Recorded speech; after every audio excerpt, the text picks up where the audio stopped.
Understand the ABO blood group, though this topic will be in more detail in your 12th class genetics, but still because it is in the 11th class NCERT book, so we have to cover this topic also in little bit detail.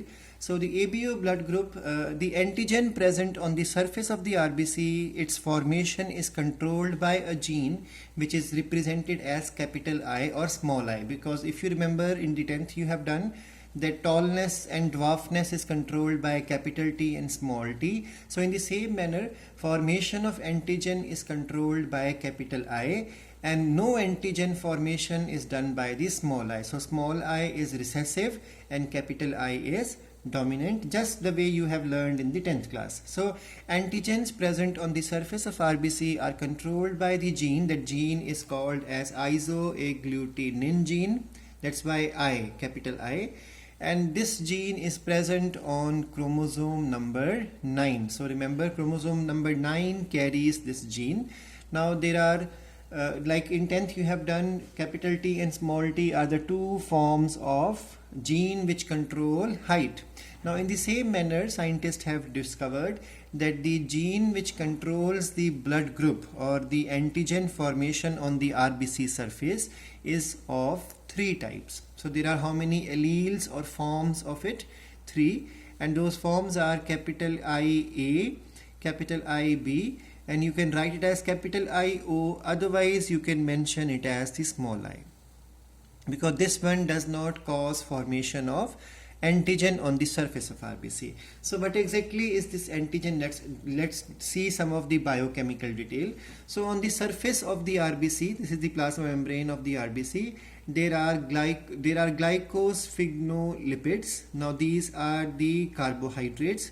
Conjugate carbohydrate, they carry lipid also, and then this carries a substance which is necessary as a raw material for blood group to be determined. So H substance is something which is always should be present so that blood group can be formed. That means for formation of proper antigen we need a raw material. That raw material is H substance. Now when this H substance is there, it undergoes modification. Now that modification is always at the end, terminal modification. That modification may be attachment of galactose. So when a galactose is added to this compound, it turns into B antigen. So then the blood group of the person would be called as B.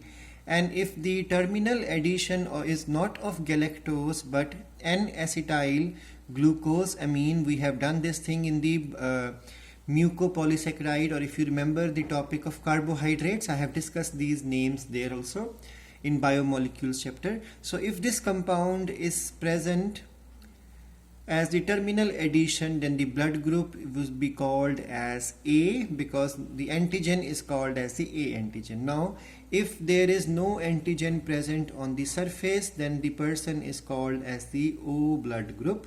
That means there is no such things are present, so there is no antigen on the surface of RBC.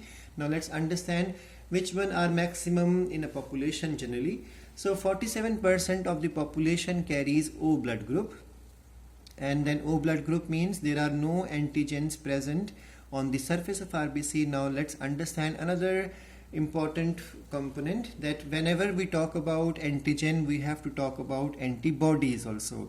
A few minutes back I just spoke that antigens are present on the surface of RBC. So and when antigens are there, antibody also should be there. So antibodies are present in the plasma. So when I say that O blood group does not carry any antigen, that means it carries both the antibodies in plasma. And remember, antigens are mentioned in capitals and antibodies are mentioned in smalls. So when I say there is no antigen present, that means the blood will carry both antibodies, that means A as well as B.